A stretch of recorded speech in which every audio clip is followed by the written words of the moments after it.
right, Rockal, you're just back from two international meets, sailing the fin class. Obviously, you've started your journey because you want to try and qualify for the 2020 Olympics fin class. How much of a challenge in this particular boat are you finding? Although you won one event and finished second in the other, how much of a challenge are you finding this new boat, and what you're going to have to do to be able to be competitive, first to qualify and then to be competitive if you're successful in 2020?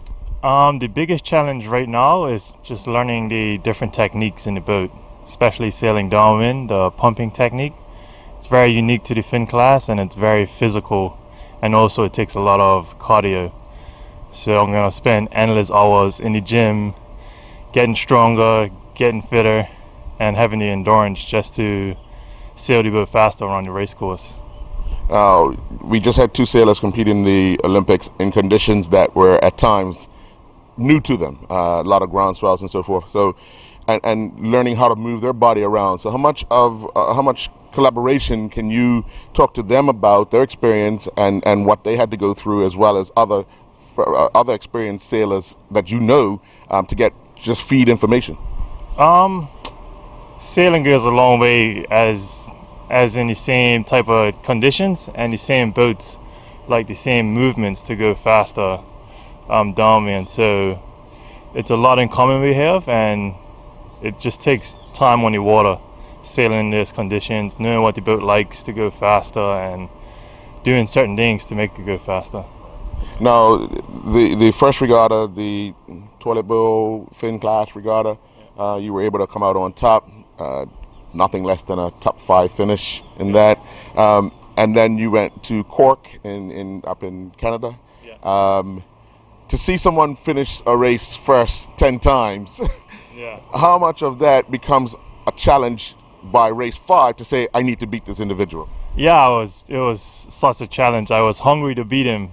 One race I was ahead of him, and I did something illegal, and I had to do circles, and then he got away from me, and then I couldn't beat him that race. But a couple of races I was in close touch with him, but he's so good, he's stronger, fitter, and I think he's Canada's number 2 fin sailor. It's the number 1 guy. I was in Rio at the time, so I know the level that I need to get at, and I'm hungry to get at that level.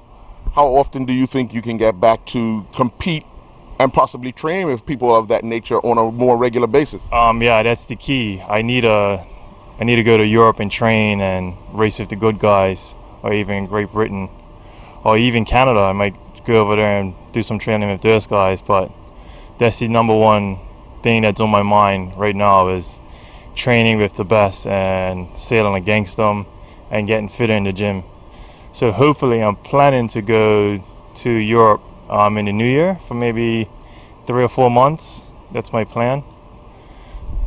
How does that set you up for over your 4-year plan to try and qualify? Have you made all the necessary arrangements as far as putting out a schedule for yourself to qualify, and what meets you need to do to try to qualify? Because the qualification isn't until 2018, is it? Yeah, it's 2018, so a couple years away.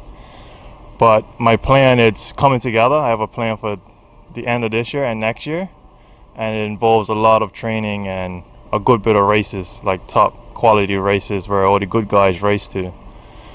And yeah, but it all really boils down to funding and donations and sponsors, just to get off island to do these meets and get a personal trainer in the gym and on the water.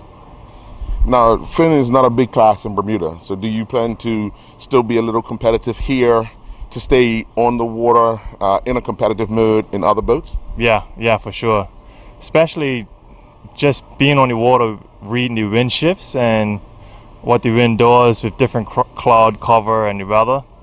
It's good because I could use those skills in the fin also, reading the wind. So definitely I'll be in Bermuda sailing in the local classes any time of the year, all year round, whenever I can, whenever I'm on island. What do you know about Tokyo and their conditions?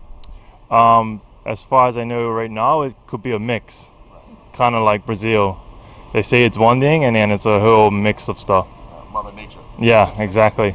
All right, well, good luck, and we'll track your progress, and congratulations on your first place and second place over on the East Coast. Thanks, Sarah. And I just want to thank my sponsors, Digicel, been a big help, and BTC also, big help to get me where I am right now.